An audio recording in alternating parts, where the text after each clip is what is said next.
27 de mayo de 1942.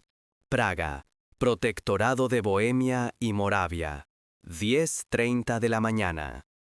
Un Mercedes descapotable se acerca a una curva cerrada en el barrio de Lieven. Es un trayecto rutinario.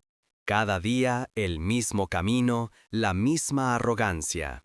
En el asiento trasero va uno de los hombres más temidos del Tercer Reich, Reinhard Heydrich, jefe de la Oficina Central de Seguridad del Reich y Reichsprotector de Bohemia y Moravia, uno de los principales arquitectos del Holocausto. En la parada del tranvía, dos hombres parecen esperar el transporte público. Uno lleva un impermeable, el otro una gabardina y un maletín. Son Józef Gabčík, eslovaco, y Jan Kubiš, checo, soldados del ejército checoslovaco en el exilio, entrenados por el Special Operations Executive británico. Llevan meses escondidos, cambiando de casa, estudiando esta curva. Saben que si todo sale bien, no saldrán vivos de esta historia. El coche reduce la velocidad. La curva obliga al conductor, SS Oberscharführer Johannes Klein, a frenar. En ese segundo exacto, Gabčík avanza, levanta su subfusil Sten, apunta al pecho de Heydrich. Y el arma se encasquilla. Silencio absoluto, roto solo por el traqueteo de un tranvía a lo lejos. Heydrich, que siempre había despreciado las medidas de seguridad, ordena al conductor detenerse para enfrentarse a los atacantes. Es el gesto de confianza de un hombre acostumbrado a que todos se aparten de su camino. Esa decisión, más que la bomba, lo condenará. Kubiš reacciona. Desde el borde de la acera lanza una granada modificada, una bomba antitanque adaptada con explosivo plástico, hacia el coche. El artefacto rebota en la parte trasera y explota junto al vehículo. La onda expansiva arranca la tapicería, esparce metralla, vidrio y fragmentos de metal por la calle. Heydrich se incorpora, con uniforme de paseo, pistola en mano, intentando perseguir a los atacantes, pero solo consigue dar unos pasos tambaleantes antes de desplomarse junto al coche destrozado. Los testigos checos observan en silencio. Nadie corre a ayudar al Reichsprotector. Solo más tarde, una joven y un policía fuera de servicio detendrán un camión y llevarán al herido al hospital Bulovka. En su cuerpo, la metralla ha perforado el vaso, el diafragma y un pulmón. Algunas versiones señalan que fibras y restos de la tapicería del coche podrían haber contribuido a la infección fatal. Para entender por qué dos hombres se jugaron así la vida, hay que retroceder un año. Desde septiembre de 1941, Heydrich gobierna el protectorado con una mezcla calculada de terror y eficiencia. Ejecuta a líderes políticos y militares, envía a miles a campos de concentración y al mismo tiempo mantiene las fábricas checas funcionando para la maquinaria de guerra alemana. En pocas semanas, más de 400 personas son fusiladas y miles encarceladas. Para Londres, su nombre se ha convertido en sinónimo de ocupación y colaboración. En el exilio, en Londres, el presidente Edvard Beneš y el jefe de inteligencia František Moravec llegan a una conclusión extrema. Si el mundo quiere tomar en serio a Checoslovaquia, debe ver que su nación resiste. Eliminar a Heydrich no es solo venganza. Es un mensaje político a los aliados y un intento de borrar la sombra de Múnich, aquel acuerdo que sacrificó a su país sin disparar un tiro. Moravec selecciona a un grupo de soldados experimentados del ejército checoslovaco en el Reino Unido. El SOE británico los entrena en explosivos, tiro, sabotaje y vida clandestina.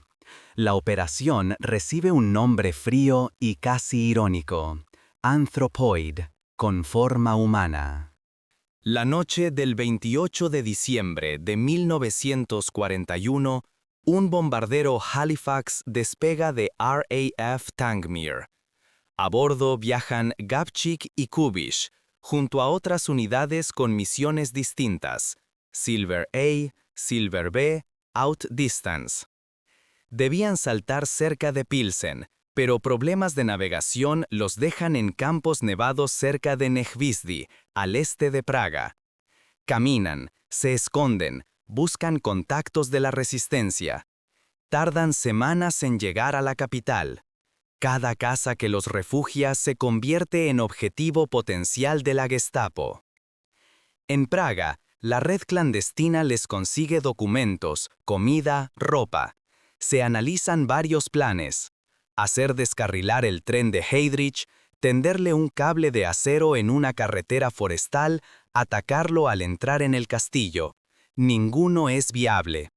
Al final, la rutina del Reichsprotector ofrece una debilidad: el trayecto diario desde su villa en Panenské Brešany hasta el castillo de Praga, pasando por esa curva en Lieven. Mientras tanto, el régimen endurece la represión.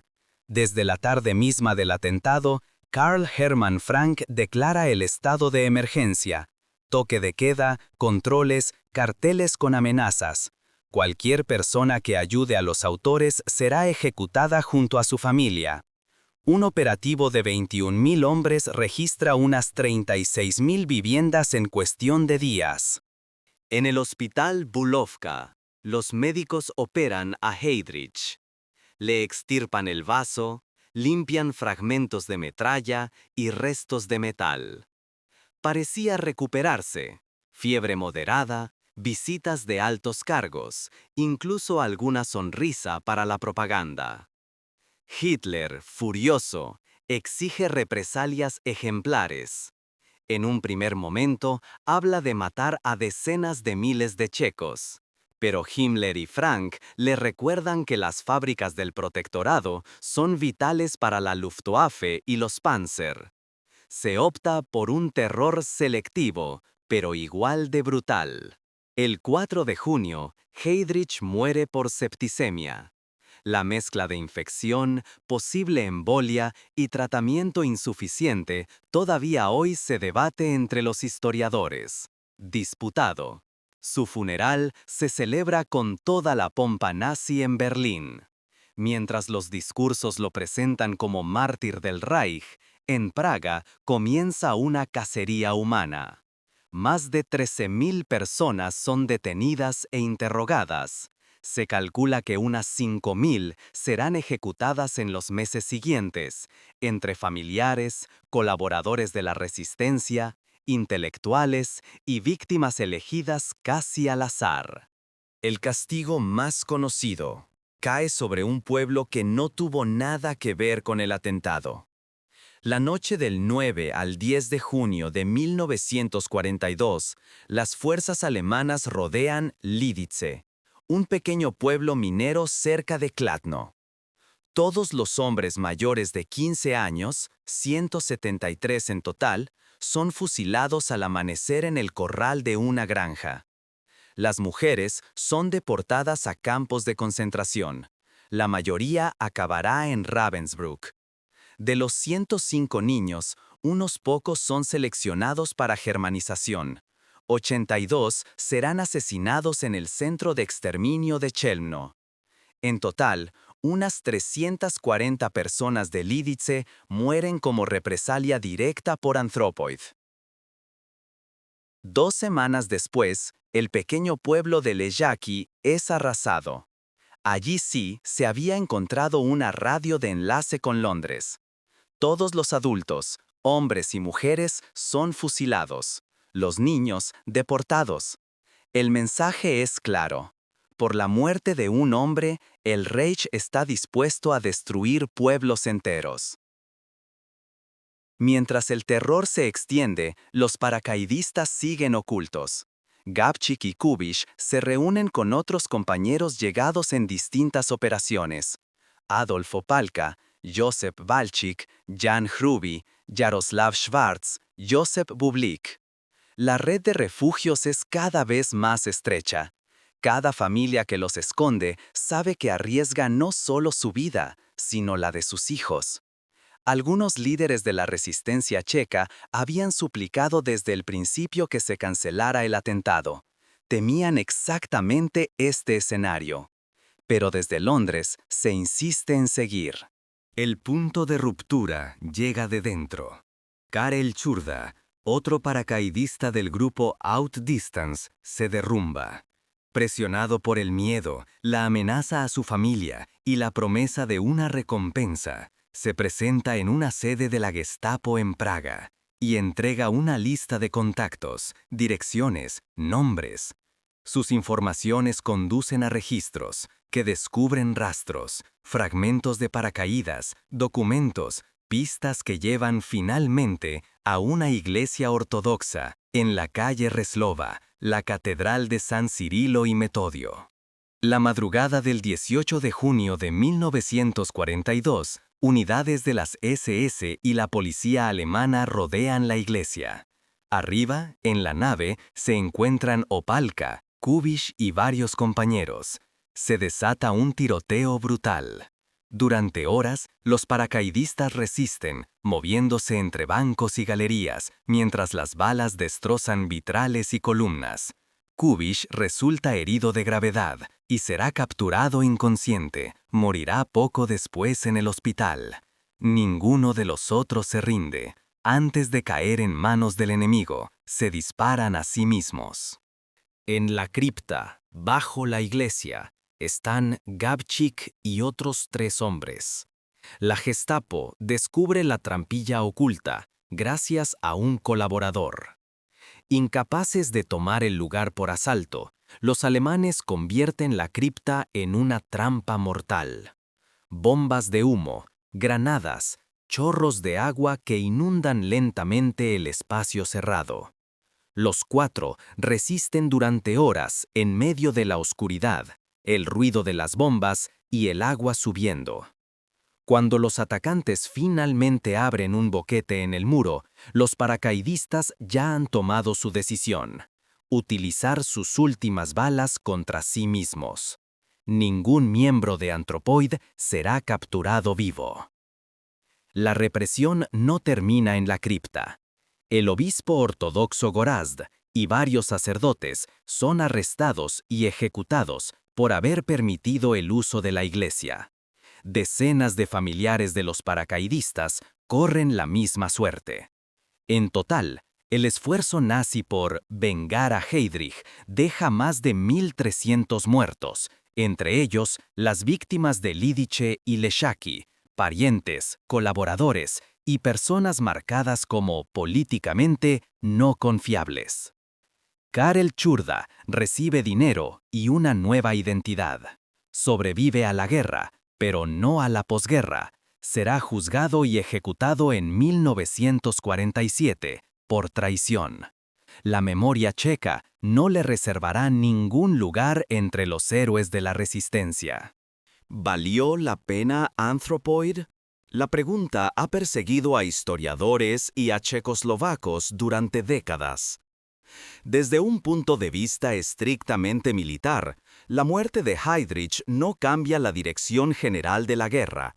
La maquinaria del Holocausto y la represión continúa bajo otros nombres. Pero políticamente, la operación tiene efectos profundos. Demuestra que los checos no aceptan pasivamente la ocupación. Ayuda a Beneš a obtener el reconocimiento completo de su gobierno en el exilio y contribuye a que los aliados declaren nulo el Acuerdo de Múnich. Es, sobre todo, un acto de dignidad nacional, pagado con un precio altísimo en vidas humanas. Hoy, la curva de Louvain es un cruce moderno de autopistas. Las calles han cambiado de nombre, la geografía se ha transformado, Pero en el lugar del atentado hay una placa que recuerda a 2 hombres que decidieron poner su vida en la balanza contra uno de los regímenes más poderosos y brutales de la historia. Bajo la Catedral de San Cirilo y Metodio, la cripta donde pelearon sus últimas horas se ha convertido en un memorial. Paredes marcadas por balas, fotografías de los 7 paracaidistas, nombres de los ejecutados en las represalias. En la Segunda Guerra Mundial, hubo frentes con millones de soldados, batallas de tanques y bombardeos masivos. Pero a veces la historia gira en torno a una escena mínima. Un coche que frena en una curva, un arma que se encasquilla, una granada lanzada desde una acera. Operation Anthropoid fue eso. 2 hombres lanzados en paracaídas desde la noche inglesa hacia una ciudad ocupada, sabiendo que casi nadie conocería sus rostros, pero que su gesto podía devolverle a un país ocupado algo que no se puede medir en estadísticas ni en toneladas de producción: la certeza de que no todo está perdido mientras alguien está dispuesto a resistir.